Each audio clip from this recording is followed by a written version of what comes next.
ஜோதிட நலன் channel subscriber அனைவருக்கும் வணக்கம். ரொம்ப நாளாச்சு வீடியோ போட்டு. இன்றைக்கி போட்டே ஆகணும்னு சொல்லிட்டு நான் உட்காந்துட்டேங்க. தமிழ்லேயே பார்த்துருப்பீங்க, நீயா நானாவில் ஜோதிட நலன் பங்கேற்கிறேனா அப்படின்னு சொல்லிட்டு போட்டிருப்பேன். விஜய் டிவி மாதிரியான ஒரு பிக் டெலிவிஷன்லேருந்து அது ரொம்ப ஃபேமஸாக இருக்கக்கூடிய அந்த நீயா நானா ஷோவில் இருக்கக்கூடிய ஒரு டீமில் இருக்கக்கூடிய ஒரு பர்சன் வந்து நம்மளை வந்து இன்ஸ்டாகிராமில் வந்து காண்டாக்ட் பண்ணியிருந்தார். அன்ஃபார்ச்சுனேட்லி அவர் மெசேஜ் பண்ணி 2 நாளுக்கு அப்புறம் தான் நான் அந்த மெசேஜ் பார்த்தேன். பார்த்துட்டு நான் ரிப்ளை பண்ணி கேட்கும்போது ஷூட்டிங் முடிஞ்சிருச்சு அப்படி சொல்லியிருந்தாங்க. என்ன ஷூட் ஜோதிட நலன்னு கேட்டிங்கன்னா, எப்பவுமே வந்து நியூ இயர் அப்போ வந்து அந்த டிவியில் வந்து நியூ இயர் பெடிஷன் போடுவாங்க இல்லையா, மேபி அதுக்காக கூட என்னை கூட்டிருக்கலாம் அப்படின்னு நான் நினைக்கிறேன். மக்கள் எல்லாம் விரும்பி பார்க்கக்கூடிய அவ்வளோ பெரிய ஒரு ஷோவில் இருந்து நம்மளை கூட்டிருக்காங்க அப்படின்னு நினைக்கும்போது நமக்கே ரொம்ப ஒரு பெருமையான ஒரு விஷயம் தான். நம்ம சேனலுக்கும் வந்து அது பெருமைப்பட ஒரு விஷயமா தான் கண்டிப்பாக இருக்கும். இதெல்லாம் ஒரு பெரிய விஷயமா ஜோதிட நலன், இதை பற்றி பேசிகிட்டு இருக்கீங்க அப்படின்னு சொல்லி நீங்கள் கேட்கலாம். 2024க்கு முன்னாடி ஜோதிட நலன் அப்படிங்கிற ஒரு கேரக்டரே இல்லை. 2024க்கு அப்புறம் தான் இப்படிப்பட்ட ஒரு கேரக்டர் வந்து ஜோசியத்தில் இருக்கக்கூடிய உண்மைகளையும் பொய்களையும் மக்களுக்கு நான் சொல்லிக்கிட்டு இருக்கேன். நான் சொல்கிற விஷயங்கள் சில பேருக்கு வந்து ரீச் ஆகுது, சில பேர் அதை விரும்புகிறாங்க. பாசிட்டிவாக இருக்குது, மோட்டிவாக இருக்குது, எப்பவுமே ரொம்ப எனர்ஜியாக இருக்குது நீங்கள் சொல்கிறது அப்படி சொல்லிட்டுலாம் சொல்கிறாங்க. அதெல்லாம் கேட்கும்போது எனக்கு பர்சனலாக ரொம்ப சந்தோஷமாக இருக்குது. எனக்கு பர்சனலாக நிறைய பிரச்சனை, உடல் ரீதியாக பிரச்சனை இருந்தால் கூட அதெல்லாம் தள்ளி வச்சுட்டு வீடியோ போடணும்னு சொல்லிட்டு எனக்கு அது ஒரு உத்வேகமாக கண்டிப்பாக இருக்கும். இந்த நியூ இயர் பெடிஷனுக்கு நான் போயிருந்தேன்னா கண்டிப்பாக வந்து டிவியில் போட்டிருப்பாங்க. ஜோதிட நலன் சேனல் அப்படிங்கிறது நிறைய மக்களை போய் சென்றடைஞ்சிருக்கும். இப்போ நான் சொல்கிற விஷயங்கள் ஒரு சின்ன சர்க்கிளில் மட்டும்தான் கண்டிப்பாக போய் சேருது. இந்த வாய்ப்பை நான் மிஸ் பண்ணிவிட்டேன், நான் கண்டிப்பாக வந்து வருத்தப்படலைங்க. ஏன்னா எனக்கு நடக்கக்கூடிய எல்லா விஷயங்களும் கரெக்டாக தான் நடந்துகிட்டு இருக்குது. இது நல்லதா கெட்டதாலாம் எனக்கு தெரியாது. ஏன்னா எது நடக்கணுமோ அது கரெக்டாக நடந்துகிட்டு இருக்குது அப்படிங்கிற ஒரு நம்பிக்கை மட்டும் எனக்குள்ளே இருக்குது. ஸோ இதோட ஃபியூச்சரில் கண்டிப்பாக ஆப்பர்ச்சுனிட்டிஸ் வரும். ஒருவேளை அந்த மெசேஜை பார்த்துருந்து நீயா நானா ஷோக்கு நான் செலக்ட் ஆகிருந்தால் கூட என்னால் அங்கே போய் பேசியிருக்க முடியாது. என் த்ரோட்டில் கொஞ்சம் ப்ராப்ளமாக இருக்கிறதுனால ½ அன் ஹவருக்கு மேலே என்னால் பேச முடியாது. அது கொஞ்சம் ஒரு மைனஸான ஒரு விஷயம். பட் ஃபியூச்சரில் கண்டிப்பாக எல்லாம் மாறும். காலம் நேரம் கண்டிப்பாக ஒருத்தவங்களை கரெக்டான இடத்துக்கு கொண்டு போய் சேர்க்கும் நான் நம்புகிறேன். மக்கள் எல்லாம் ரசிக்கக்கூடிய விரும்பக்கூடிய நீயா நானா ஷோ தரப்புலேருந்து ஒருத்தர் நம்மளை காண்டாக்ட் பண்ணதுக்கு நம்ம சேனல் மூலமாக நான் நன்றியை தெரிவிச்சுக்கிறேன். ஜோதிட நலன் சேனல் சார்பாக நீயா நானா ஷோக்கு வைக்கக்கூடிய ஒரு வேண்டுகோளை நான் என்ன சொல்கிறேன்னா, இந்த மாதிரி நியூ இயர் பெடிஷன் சொல்கிறீங்க, ஒரு நாள் வந்து அஸ்ட்ராலஜரை கூப்பிட்டு ஜோசியத்தெல்லாம் எதுவும் நம்பணும், எதுவும் நம்பக்கூடாது, அதில் இருக்கக்கூடிய உண்மை பொய்களை பற்றி ஒரு ஷோ நடத்துங்க சொல்லிட்டு நான் தாழ்மையாக கேட்டுக்கிறேன். என்னுடைய வேண்டுகோளாகவும் இது இருக்குது. சப்ஸ்கிரைபர் கேட்ட கேள்விகளுக்கெல்லாம் நான் கண்டிப்பாக பதில் சொல்கிறேன். எல்லாருக்கும் பதில் கொடுக்க முடியலனா கூட ஓரளவுக்கு என்னுடைய மனம் கவர்ந்த சில கமெண்ட்லாம் இருக்கும் இல்லையா, இந்த கமெண்ட்லாம் பதில் கொடுத்து ஆகணும் அப்படின்ற ஒரு சூழ்நிலை இருக்கும் இல்லையா, அந்த மாதிரியான கமெண்ட்டை நான் தேர்வு செஞ்சு பதில் கண்டிப்பாக கொடுக்குறேன். குறிப்பாக மீனராசிக்காரங்க தான் நிறைய பேர் வந்து கமெண்ட் பண்ணியிருக்கீங்க. நிறைய பேர் பொதுவாக என்கிட்ட ஒன்று கேட்பாங்க, உங்கள் வீட்டில் யாராவது ஜாதகம் பார்ப்பாங்களா, உங்கள் அப்பா பார்ப்பாரா, உங்கள் தாத்தா பார்ப்பாரா, இல்லை பரம்பரையாக நீங்கள் ஜாதகம் பார்க்குற குடும்பத்திலேருந்து வந்தீங்களா சொல்லிட்டு கேட்பாங்க. உண்மையான ஒரு விஷயம் என்னென்னா, எங்கள் ஃபேமிலியில் எங்கள் பரம்பரையில் ஜாதகம் பார்க்குற பழக்கமே கிடையாது. இன்னும் குறிப்பாக சொல்லணும்னா, இந்த ஜோதிட நலனுக்கு ஜோசியத்தின் மீது நம்பிக்கையே கிடையாது. நான் காலேஜ் படிக்கும்பொழுதெல்லாம் எனக்கு வந்து ஜாதகத்தில் தோஷம் இருக்குது, இந்த நேரத்தில் இது கிடைக்கும் அப்படின்னு சொல்லிட்டு ஒரு சில பேரெல்லாம் சொல்லுவாங்க. நான் அவனை திட்டுவேன், ஏன்னா படித்த பையனாக இருக்க நீ இந்த ஜோசியம் ஜாதகம் இதெல்லாமா நம்புற அப்படின்னு சொல்லிட்டு நான் அவனை திட்டுவேன். அப்படியெல்லாம் இருந்த ஒரு பர்சன் தான் இன்றைக்கி அஸ்ட்ராலஜி கற்றுக்கிட்டு அதில் இருக்கக்கூடிய உண்மைகளும் பொய்களும் நான் மக்களுக்கு சொல்லிக்கிட்டு இருக்கேன். இந்த காலம் விளையாடுறத பார்த்தா ஆச்சரியமாக இருக்குங்க. ஏன்னா ஜோசியத்தின் மீது துளி அளவு கூட நம்பிக்கையே இல்லாத ஒரு பர்சனை ஜோசியத்துக்குள்ளே வர வச்சு ஜோசியத்தை பற்றி பேச வைக்குது. ஜோதிடம் மூலம் மக்களுக்கு சில நம்பிக்கைகளை கொடுக்க வைக்குது. நமக்கு ஒரு சில கமெண்ட் வருது, ஜோதிட நலன் எப்போவுமே பாசிட்டிவாக தான் இருப்பார், பாசிட்டிவாக பேசுவார், ரொம்ப எனர்ஜெட்டிக்காக இருக்கும், அவருடைய வார்த்தைகள் கேட்கும் போதெல்லாம் வந்து எனக்கு எனர்ஜி ஏறுது அப்படின்ட்டு ஒரு சில பேர் கமெண்ட் பண்ணுறாங்க. நீங்கள் கமெண்ட்டை பார்த்தாலே தெரியும். இதெல்லாம் நான் பண்ணுறேன்னா இல்லை கிரகங்கள் இல்லை இந்த யூனிவர்ஸ் என்ன பண்ண வைக்குதான்றது எனக்கு தெரியலைங்க. பட் நம்ம போகிற ரூட் கரெக்டாக இருக்குது, நம்ம செய்கிற வேலை கரெக்டாக இருக்குது, அதில் கொஞ்சம் உண்மை இருக்குது, கொஞ்சமே இல்லை நிறைய உண்மையாக இருக்குது. அப்படி இருக்கிறதுனால தான் இந்த மாதிரியான ஒரு சில டெலிவிஷன்லேருந்து நமக்கு ஒரு சில ஆப்பர்ச்சுனிட்டிஸ்லாம் வருது. அப்போ நம்ம போகிற ரூட் ரொம்ப கரெக்டாக இருக்குது, பர்ஃபெக்டாக இருக்குது, நம்மளுடைய அந்த ரூட்டை மாற்றக்கூடாதுன்றதில் நான் வந்து தெளிவாக இருக்கேன். ஜோசியத்தின் மீது நம்பிக்கை இல்லாத ஒருத்தனுக்கு எப்படி ஜோசியத்தின் மேலே நம்பிக்கை வந்தது ஒரு கொஸ்டின் வரும் இல்லையா. இன்னைக்கு ஜோதிட நலனா உங்கள் முன்னாடி நான் இருக்கேன். பட் ஒரு 6 வருஷத்துக்கு முன்னாடி என்னோடய லைஃப்பை நீங்கள் பார்த்தீங்கன்னா வேலை கிடைக்காம ஒரு ரோட தெரிஞ்சுக்கிட்டு இருந்தேங்க. கிட்டத்தட்ட ஒரு 2-3 மாதமாக வேலைக்கு நான் அலைஞ்சிட்டு இருந்தேன். டிகிரி முடிச்சுட்டு நான் ஒன்றும் 50,000-60,000 சம்பளம்லாம் கேட்கலங்க. பேசிக்காக ஒரு 10,000-15,000 கிடைச்சாலே போதுன்ற மைண்ட் செட்டில் தான் நான் இருந்தேன். ஆனால் அந்த சம்பளத்துக்கு கூட எனக்கு வேலை கிடைக்கலங்க. அன்றைக்கி ஒரு நாள் ஜாப் தேடிட்டு வரும்பொழுது வர வழியிலே பெட்ரோல் காலியாகி வண்டி நின்று போச்சுங்க. வீட்டுக்கு இன்னும் ஒரு 4-5 கிலோமீட்டர் போகணும். அன்றைக்கின்னு பார்த்து பாக்கெட்டில் 10 பைசா இல்லை. ஃப்ரெண்டு யாருக்கிட்டையும் கால் பண்ணி காசு கேட்கணும்னு தோணலை. மழை கொட்டுன்னு கொட்டுதுங்க. அந்த மழையில் நினைஞ்சிக்கிட்டு அந்த வண்டியை தள்ளிக்கிட்டு ஒரு பைத்தியக்கார மாதிரி நான் வந்து கிட்டத்தட்ட ஒரு 3 கிலோமீட்டர் தள்ளிகிட்டே வந்து ஒரு இடத்துல நிறுத்திட்டு ஓன்னு அழுதுங்க. மழை என் கூட சேர்ந்து அழுதுச்சு. அந்த இடத்துல ஒரு நம்பிக்கை அளிக்கக்கூடிய ஒரு உத்வேகம் அளிக்கிறதுக்கு, பயப்படாத, கண்டிப்பாக உனக்கு ஒரு வேலை கிடைக்கும், தைரியமாக இரு, மனசு உடஞ்சிடாதுன்னு சொல்கிறதுக்கு யாருமே இல்லைங்க. நம்ம எல்லாருக்குமே ஒரு கட்டத்தில் ஒரு சுச்சுவேஷன் வரும், நம்ம எதுக்குடா வாழ்கிறோம், நம்மளால ஒண்ணுமே பண்ண முடியலையே. நம்ம எவ்வளவோ ட்ரை பண்றோம், எவ்வளவோ ஹார்ட் ஒர்க் போடுறோம், எவ்வளவோ முயற்சி செய்றோம். எதுவுமே வந்து சக்சஸ் கொடுக்க மாட்டுது. ஒரு சின்ன அளவு கூட ஒரு இம்ப்ரூவ்மெண்ட் வரவே மாட்டுது. நம்ம வாழ்றதே வேஸ்ட்டு. என் வாழ்க்கையே போச்சு. இந்த மண்ணோட மண்ணாயிட்டோன்ற அளவுக்கெல்லாம் நம்ம மைண்ட் வந்து நம்மள யோசிக்க வச்சு ஒரு டிப்ரஸ்டு ஸ்டேஜ்க்கு கொண்டு போய் நிறுத்துங்க. அதுக்கு அடுத்த ஸ்டேஜ் என்னவா இருக்கும்னா சூசைடா தான் இருக்கும். கிட்டத்தட்ட ஒரு 1/2 மணி நேரம் ஓன்னு அழுதுங்க. அழுதெல்லாம் முடிச்சுட்டு அந்த இடத்துல எனக்கு ஒண்ணே ஒண்ணு தான் தோணுச்சு. நான் அப்ப அஸ்ட்ராலஜி கத்துக்கிட்டு இருக்க ஸ்டார்ட்டிங் ஸ்டேஜ். சரி நம்ம ஜாதகத்த எடுத்து ப்ரெடிக்ட் பண்ணுவோம். நான் ஃபர்ஸ்ட்டு ப்ரெடிக்ட் பண்ண ஜாதகம் எதுனா, அது என் ஜாதகம் தான். அந்த இடத்துல என் ஜாதகத்த எடுத்து நான் ப்ரெடிக்ட் பண்ணேன். எனக்கு எப்ப வேலை கிடைக்கும் அப்படின்னு சொல்லிட்டு, அழுதுகிட்டே கண்ண தொடச்சுக்கிட்டு இந்த துக்கம் வந்து தொண்டைய அடைக்குதுன்னு சொல்லுவாங்க இல்லையா? அதெல்லாம் ஃபீல் பண்ணிருப்பீங்க உங்க லைஃப்ல. அந்த மாதிரி வந்து ஒரு பக்கம் தொண்டெல்லாம் அடைச்சுக்கிட்டு, கண்ணெல்லாம் தண்ணி வழிஞ்சுக்கிட்டு அப்படி இருந்தேன். ஜாதகத்த எடுத்தேன். எடுத்து எப்ப வேலை கிடைக்கும்னு சொல்லிட்டு, எனக்கு ஓரளவுக்கு சில விஷயங்கள் அப்ப தெரிஞ்சிருக்கும் இல்லையா? நான் சொல்றது 6 வருஷத்துக்கு முன்னாடி. அப்ப எனக்கு தெரிஞ்ச நான் கத்துக்கிட்ட விஷயத்த வச்சு நான் சில ஒரு ப்ரெடிக்ஷன் எடுத்தேன். நான் என்ன ப்ரெடிக்ட் பண்ணேன்னா, அந்த வருஷம் செப்டம்பர்ல எனக்கு வந்து கண்டிப்பா ஒரு ஜாப் கிடைக்கும் அப்படின்னு சொல்லி நான் ப்ரெடிக்ட் பண்ணேன். ஆனா எனக்கு செப்டம்பர்ல வேலை கிடைக்கல. அந்த இயர்ல டிசம்பர்ல வேலை கிடைச்சது. ஆக மொத்தம் அந்த இயர்ல எனக்கு வேலை கிடைச்சது. நான் இத ஏன் சொல்றேன்னா, அந்த இடத்துல எனக்கு நம்பிக்கை குடுத்தது எதுன்னா, இந்த ஜோசியம் தான். அஸ்ட்ராலஜி தான். இந்த ஜோசியம் அப்படிங்கிற ஒரு விஷயம் அந்த இடத்துல மட்டும் எனக்கு இல்லன்னா, நான் இன்னைக்கு இங்க இல்ல.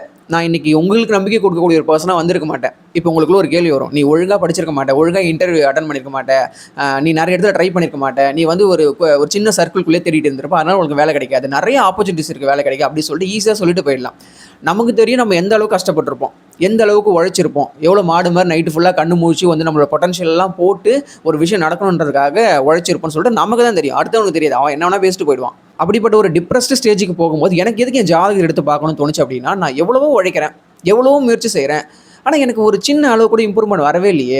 கடினமாக உழைச்சா வந்து வாழ்க்கையில் முன்னேறலாம் எல்லாம் சொல்கிறாங்க. அதை நான் பண்ணுறேன், ட்ரை பண்ணுறேன், முயற்சி செய்கிறேன், பல மடங்கு முயற்சி செய்கிறேன், ஆனால் எனக்கு ஒரு சின்ன வேலை கூட கிடைக்கலையே அப்படின்னு நான் நினைக்கும்போது அந்த இடத்துல என் மைண்டுக்குள்ளே என்ன உதிச்சுது அப்படின்னா, ஒருவேளை நமக்கு நேரம் தான் சரியில்லையோ, நம்ம பிறந்த பிறப்பே வேஸ்ட்டோ, நமக்கு டைம் சரியில்லையோ, நம்ம எது தொட்டாலும் விளங்காமல் போயிடுமோ அப்படின்னு சொல்லிட்டு அந்த ஒரு மைண்ட் செட் தான் எனக்கு இருந்ததுன்றதுனால நான் அஸ்ட்ராலஜிக்குள்ளே வந்தேன். நான் ஜாதகத்தை எடுத்து இப்போ நம்ம நேரம் எப்படி இருக்குது, உண்மையிலே இந்த நேரத்தில் ட்ரை பண்ணால் கிடைக்குமா, இல்லை கிடைக்காம போகுமா, இல்லை நம்ம ட்ரை பண்ணுறதெல்லாம் வேஸ்ட்டா, நம்ம ஹார்ட் ஒர்க் போடுறதெல்லாம் வேஸ்ட்டா அப்படின்னு சொல்லி நான் சில ப்ரெடிக்ஷன்லாம் எடுத்துட்டு தான் இந்த வருஷம் கண்டிப்பாக நமக்கு ஜாப் கிடைக்கும், செப்டம்பரில் கிடைக்கும் நான் ப்ரெடிக்ட் பண்ணேன். பட் ஒரு 2 மந்த் கழிச்சு டிசம்பரில் எனக்கு வந்து ஒரு ஜாப் கிடைச்சிது.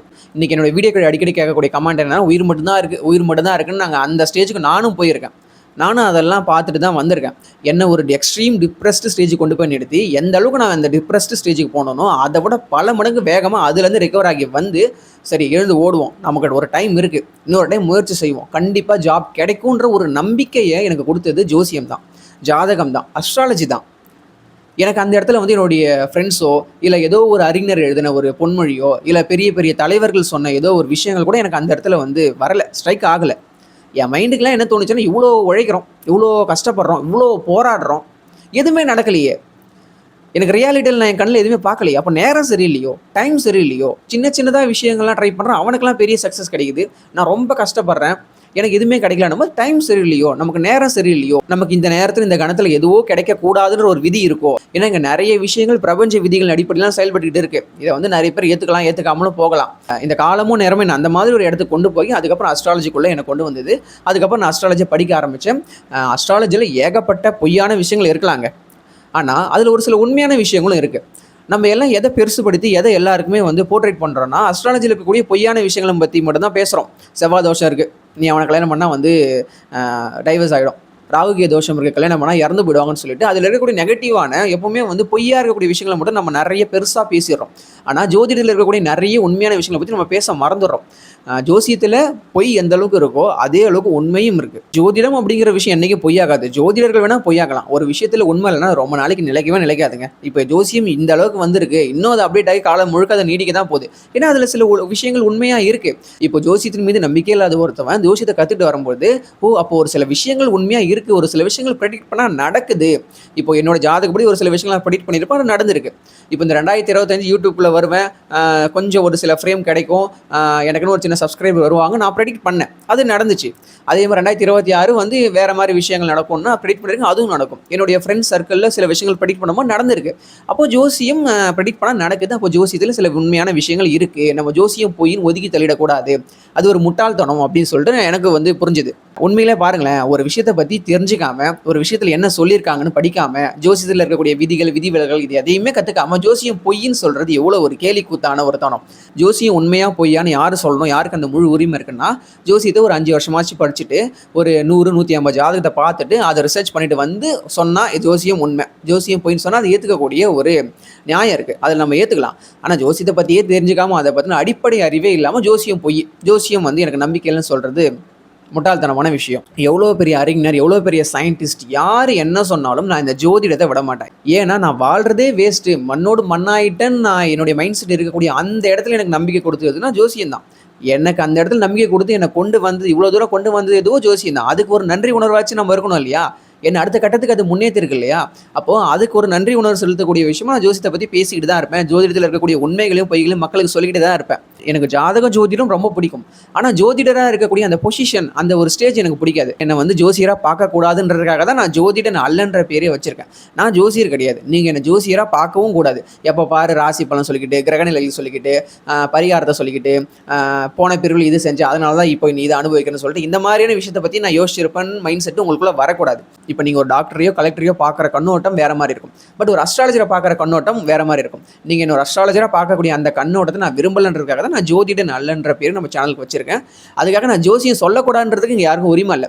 ஏன்னா ஜோதிடம் அப்படிங்கிறது என்னுடைய இண்டிவிஜுவலான வாழ்க்கை, அதுக்குள்ளே அடங்கியிருக்கு. அப்போ அதை பற்றி நான் தான் பேசணும், அதை பற்றி நான் தான் கற்றுக்கணும், அதை எல்லாருக்கும் மக்களுக்கும் சொல்லணும். உங்கள் வாழ்க்கை அதுக்குள்ளே இருக்க நீங்களும் கற்றுக்குன்னு சொல்லிட்டு மக்களுக்கு வந்து தெரியப்படுத்தணும் இல்லையா? அது எல்லாருடைய கடமை. அந்த கடமையை தான் நான் செஞ்சுக்கிட்டு இருக்கேன். எப்படி இப்போ இவ்வளோ பாசிட்டிவாக எனர்ஜெட்டிக்காக பேசுகிறீங்க? அப்போ நீங்கள் நல்லா இருக்கிறீங்க, அதனால தான் நீங்கள் இவ்வளோ பாசிட்டிவாக எனர்ஜெட்டிக்காக பேசுகிறீங்கன்னு சொல்லிட்டு நீங்கள் கேட்கலாம். நான் யாருக்கிட்டையுமே சொல்லாத ஒரு விஷயத்த நான் பப்ளிக்காக பொது வெளியில் உங்ககிட்ட சொல்கிறேன். என்னுடைய ஜாதகப்படி எனக்கு இப்போ என்ன தசை நடக்குது தெரியும், அதில் என்ன புக்தி போகுதுன்னு தெரியும். கடந்த ஒரு 5 வருஷமாக கிட்டத்தட்ட நான் ஒரு 70-80 டைம் வந்து ஹாஸ்பிட்டல் போயிருப்பேன். அந்த தசா புத்தி என்னை எப்போவுமே ஹாஸ்பிட்டல் பக்கம் தான் கொண்டு போகுது. முன்னாடி கொஞ்சம் பார்க்குறதுக்கு பூசண மாதிரி கொஞ்சம் நல்லா இருந்திருப்பேன். இப்போ நான் ரொம்பவே ஒல்லி ஆகிட்டேன். இதெல்லாம் ஏன் நடக்குதுன்றது எனக்கும் தெரியும். அந்த தசா புத்தியில் என்ன நடக்குமோ அது நடந்து தான் ஆகும். இப்போ நான் அதை பரிகாரம் பண்ணால் சரி பண்ணலாம்னு கேட்குறது முட்டாள்தனம். நீ என்ன பரிகாரம் பண்ணாலும் நடக்கிறது தான் நடக்கும். ஸோ ஒரு மோசமான தசாபுத்தியில் நான் இருக்கேன்னு போது கிட்டத்தட்ட ஒரு 5 வருஷமாக ஹாஸ்பிட்டல் கையுமா தான் நான் இருக்கிறேன். மெடிசன் நிறைய எடுத்துகிட்டு தான் இருக்கிறேன். இவ்வளோ இளமை வயசுலேயே எனக்கு இவ்வளோ பிரச்சனை வருதுன்னு போது இப்போ வயசான என் நிலைமை என்ன இருக்கும் நீங்களே யோசிச்சு பாருங்களேன். இவ்வளோ பிரச்சனை எனக்கும் இருக்குது. எனக்கு மன ரீதியாகவும் நிறைய பிரச்சனை இருக்குது, பண ரீதியாகவும் நிறைய பிரச்சனை இருக்குது, உடல் ரீதியாக ஆல்ரெடி இருக்குன்னு நான் உங்ககிட்ட சொல்லிட்டேன். இவ்வளோ பிரச்சனை என் மைண்டுக்குள்ளே இருக்குது. நானும் வேலைக்கு போகணும், நானும் உங்களுக்கு யூடியூப் வீடியோ பேசணும், நானும் காலையிலேருந்து வாக்கிங் போகணும், ஜாகிங் போகணும், கரெக்டாக தான் சாப்பிடணும், ரொம்ப வந்து வெளி ஃபுட்லாம் சாப்பிடக்கூடாது. இந்த மாதிரி விஷயங்கள்லாம் எனக்கும் இருக்குது. எனக்கும் ஏகப்பட்ட பிரச்சனை இருக்குது. எனக்கும் எல்லாம் கடன் பிரச்சனை, எல்லா பிரச்சனையும் இருக்குது. அதெல்லாம் ஒரு பக்கம் இருக்கட்டும். நம்ம வாழ்றதுக்கு நீங்கள் பிறந்துட்டோம். அப்போ நம்ம வாழ்க்கையில் என்ன பண்ணணும்? சரி, அந்த பிரச்சனை இருக்குது, அது மாண்டு இருக்கு, அதை பற்றி யோசிக்கக்கூடாது. அது எப்போ வருதோ அப்போ பார்த்துக்கலாம். இப்போ கரண்ட்டில் இருக்கக்கூடிய இந்த நிமிஷத்தை எப்படி நம்ம சந்தோஷமாக வாழலாம், எப்படி ஹாப்பியாக கிரியேட் பண்ணுவோம், எப்படி ஒரு எனர்ஜெட்டிக்காக கிரியேட் பண்ணுவோன்றது மட்டும் தான் நான் செஞ்சுக்கிட்டு இருக்கேன். என்னுடைய அந்த எனர்ஜி தான் உங்களுக்கு நான் வந்து அப்படி ட்ரான்ஸ்ஃபர் பண்ணுறேன்னு நான் நம்புகிறேன். இவ்வளோ ப்ராப்ளம்ஸ் எனக்கு இருக்க தான் செய்யுது. பட் எந்த ஒரு விஷயம் எனக்கு நம்பிக்கை கொடுக்குதுன்னா அஸ்ட்ராலஜி தான். எல்லாம் ஒரு நாள் சரியாயிடும். இப்போ இல்லைனா கூட ஒரு 5 வருஷத்துக்கு அப்புறம் கூட என்னோட நிலை சரியாயிடும், என்னோட ஹெல்த் வந்து ரிகவர் ஆகிடும், நான் நல்லா இருப்பேன். அதுக்கான தசாபுத்திகள் இருக்குது. அப்போ அந்த நம்பிக்கை எனக்கு கொடுக்குது இல்லையா? அப்படிப்பட்ட ஒரு நம்பிக்கை எல்லாருக்குமே வேணும். அப்படிப்பட்ட ஒரு நம்பிக்கை வந்து என் உடம்புல இருக்கக்கூடிய, மனசில் இருக்கக்கூடிய, என்னை சுற்றி சுச்சுவேஷன்லாம் பேடாக இருக்கும், இது எல்லாத்தையுமே சரி செய்ய நான் நம்புவேன். லாஜிக்காக ஒரு விஷயம் சொல்கிறேன் பாருங்களேன். ஒரு விஷயம் நடக்கவே நடக்காதுன்னு நீங்கள் நம்புறீங்க, நான் வந்து அந்த விஷயம் நடக்கும்னு நம்புகிறேன். இப்போ நடக்கவே நடக்காது நம்புறது ஒரு நம்பிக்கை தான், நான் நடக்கும் நம்புறது ஒரு நம்பிக்கை தான். உண்மை எதுன்றது உங்களுக்கும் தெரியாது, எனக்கும் தெரியாது. நீங்கள் நடக்காதுன்னு நம்புறீங்க, நான் நடக்கும்னு நம்புறேன். நீங்கள் நடக்காதுன்னு அவ்வளோ தீர்க்கமாக நம்பும் போது நான் நடக்கும் 100% நம்புறதுல என்ன தப்பு இருக்குது? உங்கள் பக்கம் இருக்கிறது நம்பிக்கை தான், என் பக்கம் இருக்கிறது வெறும் நம்பிக்கை தான். உண்மை என்னன்றது கடவுளுக்கு அந்த யூனிவர்ஸுக்கு தான் தெரியும். நீங்கள் எதையோ ஒன்று நம்ப போகிறீங்க, எதையோ ஒன்று சப்போர்ட் இறுக்கி பிடிச்சிக்க போகிறீங்க. அதை நீங்கள் நடக்காதுன்னு ஏன் நம்புறீங்க? நடக்கும்னு நம்புங்க, அவ்வளோதான். நான் அதை தான் நம்புகிறேன்.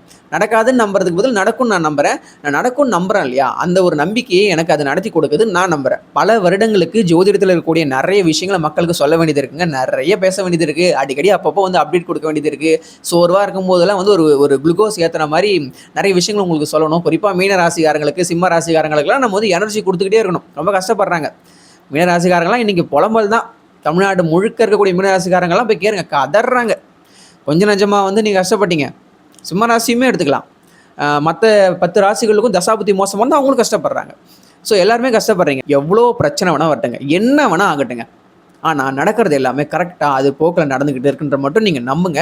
உங்கள் பிரச்சனைகள்லாம் அது போக்கில் அப்படியே வந்த மேனிக்கு அப்படியே காத்தா போயிடும். இதை நான் மீனராசிக்கு சொல்கிறேன், சிம்ம ராசிக்குமே சொல்கிறேன். குறிப்பாக மீனராசிக்கு நான் வந்து அழுத்தி சொல்கிறேன். ஜோதிட நல்லன் பேசுறதுலாம் நல்லா தான் இருக்குது, ஆனால் அது நடக்காது நீங்கள் நம்பும் போது அது நடக்கும் நம்புறதுல என்ன ஆகிட போகுது? ரெண்டுத்துக்குமே வந்து ஒரு கொஞ்சம் தான் வித்தியாசம். நடக்காது நம்புறீங்க, நடக்கும், ரெண்டுமே ஒரு பொய்யான நம்பிக்கை தான். நடக்காதுன்றது ஒரு பொய்யான நம்பிக்கை தான், நடக்கும்ன்றது ஒரு பொய்யான நம்பிக்கை தான். உண்மை எதுன்றது நமக்கு தெரியாது, அது கடவுளுக்கு தான் தெரியும். ஸோ நடக்காது நம்பும்போது நடக்கும் நம்புங்க. நான் எப்பயும் நடக்கும் நம்புகிறேன்.